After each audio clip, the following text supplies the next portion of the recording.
ಏನನ್ನೂ ಮಾಡದೆ ಬರೀ ಕಾರಣ ಕೊಡ್ತಾ ಇದ್ದಾರೆ ಅಂತ ಅದು ಭಾವಿಸುತ್ತಾ ಅಥವಾ ಅಥವಾ 6 ವಾರದಲ್ಲಿ ಅದೇನಿದೆ ಮುಗಿಸ್ಕೊಳ್ಳಿ ಅಂತ ಹೇಳುವಂಥ ಚಾನ್ಸಸ್ ಇದೆಯಾ ಹಿಂದಿನ ಕೇಸ್ಗಳು ಗಮನಿಸಿದಾಗ ಸಿಮಿಲರ್ ಕೇಸಸ್ಸು ಅಂತ? ನೋಡಿ, ಇದು ಯಾರೋ ಹೊಟ್ಟೆ ನೋವು ಅಂತ ಕೇಳಿರ್ಬೋದು, ಯಾರೋ ಹಾರ್ಟು ವಿಚಾರ ಇದೆ ಅಂತ ಕೇಳಿರಬಹುದು, ಕಿಡ್ನಿದು ಹೇಳಿರಬಹುದು. ಆವಾಗ ಒಂದು ಬೇಲ್ ಕೊಟ್ಟು ಇಲ್ಲಾಗುತ್ತೆ ದರ್ಶನ್ ಅನ್ನೋ ಕಾರಣಕ್ಕೆ ಇದು ಹೆಚ್ಚಿನ ಮಹತ್ವ ಪಡ್ಕೊಳ್ತಾ ಇದೆಯಾ? ಹಿಂದೆ ಯಾರೋ ನನಗೆ ಹೊಟ್ಟೆ ನೋವು, ಕಿಡ್ನಿ ಸಮಸ್ಯೆ, ಹಾರ್ಟ್ ಏನೋ ಪ್ರಾಬ್ಲಮ್ ಇದೆ, ಕಾಲು ಮೂಳೆ ಇದನ್ನು ಸರ್ಜರಿ ಆಗಬೇಕು, ಈ ಥರದ ಕಾರಣಗಳನ್ನು ಕೊಟ್ಟು ಮೊದಲು ಬೇಲ್ ಪಡ್ಕೊಂಡು ಆನಂತರ ಮತ್ತೆ ಎಕ್ಸ್ಟೆಂಡ್ ಮಾಡ್ಕೊಂಡು ಕೇಳಿರೋ ಉದಾಹರಣೆ ಇದೆಯಾ? ಅದು depends upon the disease. For example, ನನಗೆ ಕಿಡ್ನಿ ಸ್ಟೋನ್ ಆಗಿದೆ, ನನಗೆ ಜಿಲ್ಲಾ ಇದು ಕಾರಾಗೃಹ ಆರೋಗ್ಯ ಕೇಂದ್ರದಲ್ಲಿ ಈ ಚಿಕಿತ್ಸೆ ಲಭ್ಯವಿಲ್ಲ, ನಾನು ಈ ಥರ ಆಸ್ಪತ್ರೆಗೆ ಅಡ್ಮಿಟ್ ಆಗ್ತೀನಿ ಅಂತ ಹೇಳಿ ಏನಾರು ಹೋದರೆ ಅದಕ್ಕೆ ಏನು ಪೀರಿಯಡ್ ಬೇಕು ಅಂತ ಹೇಳ್ಬಿಟ್ಟು ಡಾಕ್ಟರ್ ಅಭಿಪ್ರಾಯ ಕೊಟ್ಟಿರ್ತಾರೆ.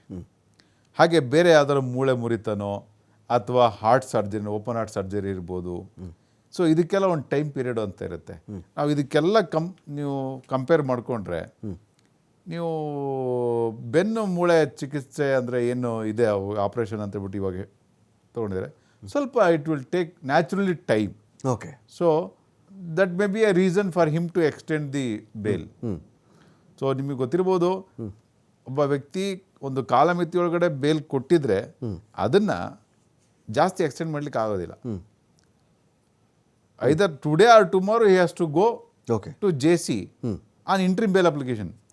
That is only limited. But main petition ಮೇಲೆ ಅವರು ಡಿಸ್ಪೋಸ್ ಮಾಡ್ಬೋದು.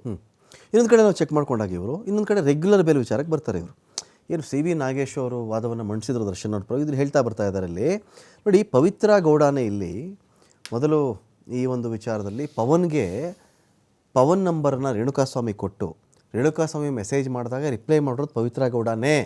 ಜೊತೆಗೆ